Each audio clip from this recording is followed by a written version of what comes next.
मैं इस बात से निकल नहीं पा रहा। नहीं, आप उसका सामना कर रहे हो, आप उसके बाद कुछ है जो यीशु मसीह देख रहा था, उसको आप देखो।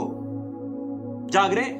यीशु मसीह को जब अपमान किया जा रहा था, यहां पर लिखा है उसने लज्जा की कुछ चिंता नहीं करी, बेइज्जती की कोई चिंता नहीं करी, अपमान की कोई चिंता नहीं करी, शर्म की कोई चिंता नहीं करी, दुख की कोई चिंता नहीं करी, उसके शरीर को छलनी कर दिया, उसकी कोई चिंता नहीं करी। क्यों नहीं करी? क्योंकि वो उसने अपने ध्यान को, उसने अपने विवेक को, उसने वो उस ओर लगा के रखा था जो इस दुख के बाद उसको मिलने वाला था।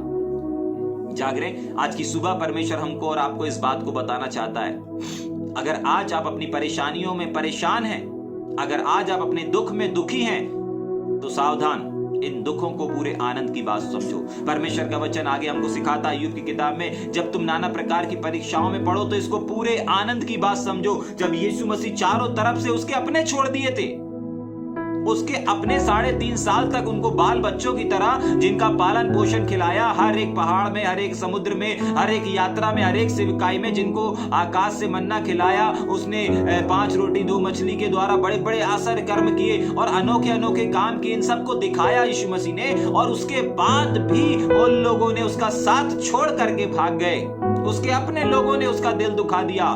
जाग रहे? उसके बावजूद भी वो किस ओर देख रहा है? बहुत बार अगर कोई हमारा अपना छोड़ देता है, बहुत बार कोई हमारा अपना हमको ठेस पहुंचा देता है, तो हमारा ध्यान उसी शोक में, उसी निराशा में पड़ा जाता है। अगर कोई हमें अपमानजनक शब्द बोल देता है, अगर कोई हमारा हंसी ठट्टा कर देता है, तो हम लोग उसी शोक में डूब जाते हैं। परमेश्वर का वचन आज हमको इस बात को बता रहा है कि नहीं, हमको शोक में नहीं डूबना है। उसने जो किया, उसने जो कहा, उसका न्याय वो देगा। लेकिन तुम इस न्याय को, इस अन्याय को, इस जोखिम को, इस कष्ट को पूरे आनंद की बात समझो और इसको मत देखो। यीशु मसीह तो देखने के लिए भी मना कर रहा है, क्योंकि यीशु मसीह कहता है, वापस पढ़ेंगे क्या उसको, ताकते रहने के बाद, जिसने प्रभु यीशु मसीह ने उस आनंद के लिए, किसके लिए सारी चीजों को था? उस आनंद के लिए जो उसके आगे धरा था। किसके आगे रखा था? दुख के आगे रखा था। याद रखिए, हर एक दुख, हर एक परेशानी, हर एक चिंता, हर एक तकलीफ के आगे परमेश्वर ने आपके कुछ रखा हुआ है और उसको आपको पहचानना है, उसको आपको समझना है कि क्या रखा हुआ है। जाग रहे हैं? समझ पा रहे हैं इस बात को? आपके हर एक दुख के आगे कुछ है और उस बात को समझिए कि क्या है, क्या है।